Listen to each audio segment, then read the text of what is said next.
if your animation looks like this, with this tiny dot still visible after animating a line or a shape, by the end of this video, it is going to look like this.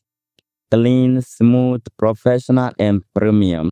But if you only want to just fix that particular problem, then jump to the time on the screen. Let's start by making a shape. Okay. Now here on the edit page of DaVinci Resolve, we'll go to the effect library and make sure we are on the effect tab. Then drag and drop a fusion composition onto the timeline.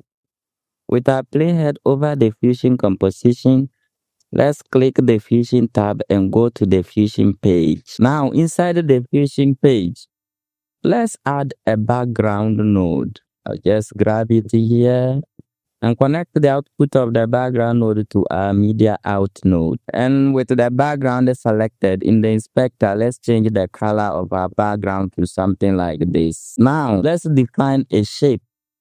Depending on the kind of shape we want, you can either use an ellipse mask to give us circle or rectangle mask to give us a rectangle like this. In this example, let's just use this rectangle. Then with the rectangle selected, go to the inspector and uncheck solid. And then go to the border width and increase the border width just a little bit. So we get something like this.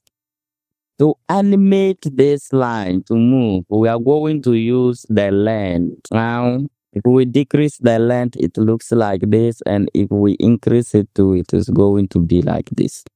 But if you look at it carefully, this dot is left behind. Let's increase our border width so we can see it clearly. If we look at it carefully, we have this particular dot that is left. To get rid of this, what you are going to do is to use this level parameter or control. Now, as you can see, when I decrease the level, the dot disappears. And when I increase it, the dot reappears. So what we are going to do is, first of all, let's animate our length. So go to where you want the length to be invisible. So in my case, frame 0.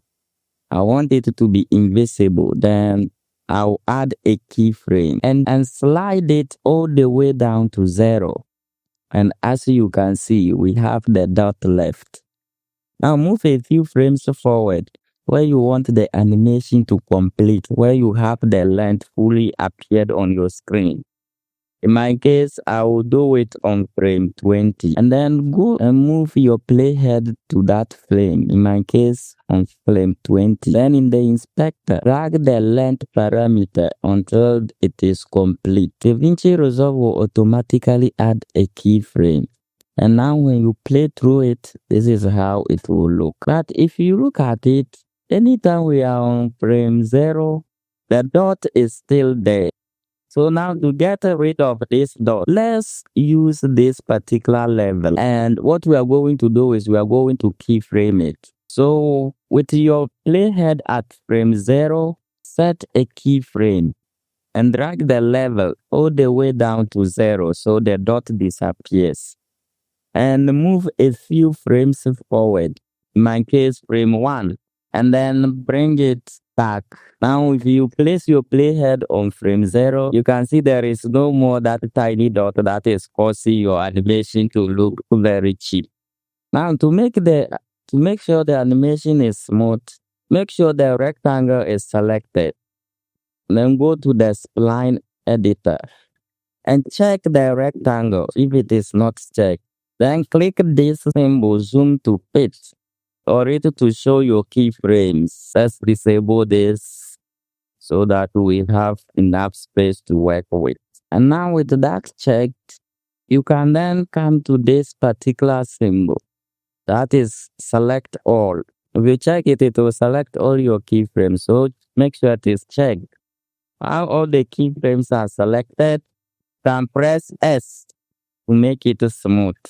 And now when you play through it, this is how it will look. But our animation is very fast. So depending on what you are doing, if you want to slow it down, then you have to make a distance between the keyframes. To do that, Make sure this time stretch is selected. Then select the keyframe and move these controls to increase the distance between the two keyframes, hence increasing the animation. And when you play through it, this is how it will look.